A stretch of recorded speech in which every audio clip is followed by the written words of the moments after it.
Well, it's good to be back home. I think that's the first thing to say. Just for an early game, for this early in the season, I thought that game was well played. Northern Iowa was a team that's used to winning. You could see that down the stretch. They never really rattled. They stayed committed to what they want to do, made some big shots, made some big plays. And fortunately for us, we were able to make a few too down the stretch. And it's just good, and I'm just happy for these two guys, Tone and Anthony Hill, two seniors, to lead us on this night. It was a special night for us because of the success that Northern Iowa's had and how quality of opponent they are, well coached, well schooled, and for us to come back off the road, and we've been from one side of the country to the next and come back and put up a big-time effort against a really, really talented and good team.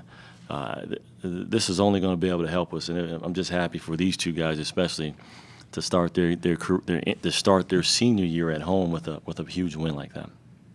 Walk us through that last play, last shot.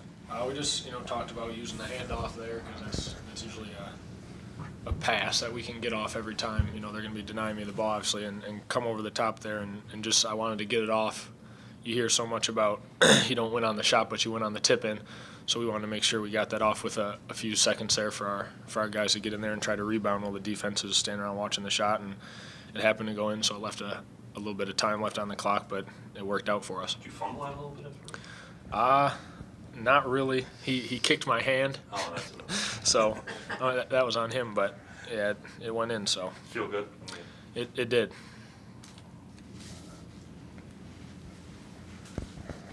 And how was the adjustment coming home after the trip, getting back into school and everything? Was that difficult for you guys? Was it a little bit of an adjustment? Yeah, it was tough just being on the road so long and feel like you're away from home so long, and just coming back, it feels a lot better just to have your friends and family just to support you, and being able to sleep in your own bed. it felt good. So the adjustment was good. Was fighting the falls a little tough? Yeah, Coach kept telling me to stay down, but Lucas is tough. He's tough, so I just tried to stay down and try to be poised, but he kept getting me with the head fakes. Right. Coach, Kelm's offensive foul that he drew there right at the end, obviously a huge play. Yeah, huge play for a freshman. A gutsy play. I mean, it was a play where he's not thinking. He just made a reaction, and it was incredible to see a young man who just throw your body out there and take a chance like that. And same with Lonnie. I mean, at the end there, he's trying to make a winning play. I mean, that's the only positive I can say about it because he got called for the foul. But, I just think that, our younger guys grew up.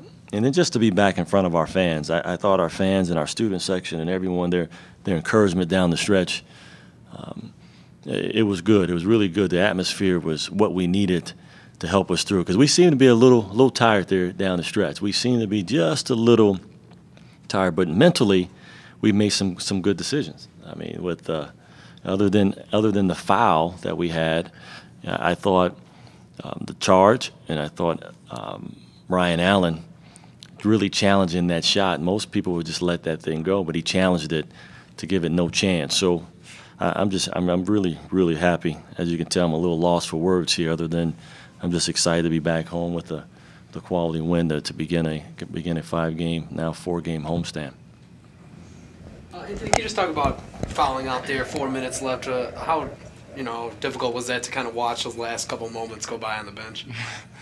Just being a senior, just having to sit on the bench, it's difficult, but I just want to pick my teammates up and just be the biggest cheerleader on the bench and, try to get the crowd into it and just try to talk to the freshmen, help them through it, and, just in those timeouts, just try to help them out. So just sitting on the bench is tough, but, we fought through it. Yeah, a lot of talking with Kelm there. You're just very energetic. How big is that, for you being the leader on this team to help some of those younger guys through some big games like this? I love helping Kelm because, he listens. I love helping the freshmen and younger guys because they listen to me. So just being able to help Kelm and him listening to me, and, I told him to help on the ball screens because they set a lot of ball screens. I told him to help, make sure you hit 2 hands high, get back as fast as you can. And at the end, he stepped up, took the charge, and it was a big play. back in it after you guys were up 10 there in the second half? I mean, you got to kind of expect a team like Northern Iowa. They're not going to roll over. They've won obviously in the past, and all these guys we talked about were on those championship teams. So we knew they weren't going to give up on us and let us, just run away with it. So we just had to keep playing, and we would have liked to obviously win by 20, but you can't expect that with a team as talented and as disciplined as they are. So it was we handled it the way we had to and got the win. Coach, was it tough managing the fouls with Kalen and Anthony both? Or? Yeah, it was, especially down the stretch as you watch it go from 10, then to 8, then to 6, then to 3, and know that we're not getting those paint touches. And so much that we do revolves around paint touches. And with their perimeter defense, it was hard to take the ball off the dribble there, so we needed to pass it in there. And Kyle's a freshman. He was even moved off of the block a little bit. Tony Meyer had some pretty good post touches, but it really goes with it centers around our big man here with Anthony Hill, and with him out of the game, I just made a decision. We have to get him back, and we just have to try to, knowing that with 4 minutes it wasn't going to be a lot of possessions, the way we both play, the way Northern Iowa will be patient, and I wanted our guys to be patient. I felt, okay, it's not going to be a lot of possessions, so I got to get them back in the game. And with 4 fouls, I took a chance, and it just came down to the discipline of just not going for a head fake. But we'll learn from it, especially when you get a win like this. It's easier to learn from, and I think those lessons go a lot further. So we're going to try to take this lesson tonight and move forward with it. Pretty nice rebounding edge, and I think Lonnie Bogus scored 3 times on offensive rebounds. Yeah, the stat that jumps out are the points in the paint and the rebound. They really have a 14 point or 14 rebound edge on their opponents. They make it very difficult for you in the post. And our commitment to rebounding and our commitment to touching the paint really shows up in these stats. And that was the only way we were going to be able to continue to move forward, because you're just not going to make a lot of tough jump shots over them. And luckily for her, we made the last one. So. Lonnie capable of sticking his nose in there and getting some offensive rebound? Yeah, he scored 3 times on offense. Yeah, he did, and that's how he plays. And sometimes it's awesome. Sometimes it's like, okay, slow down a bit.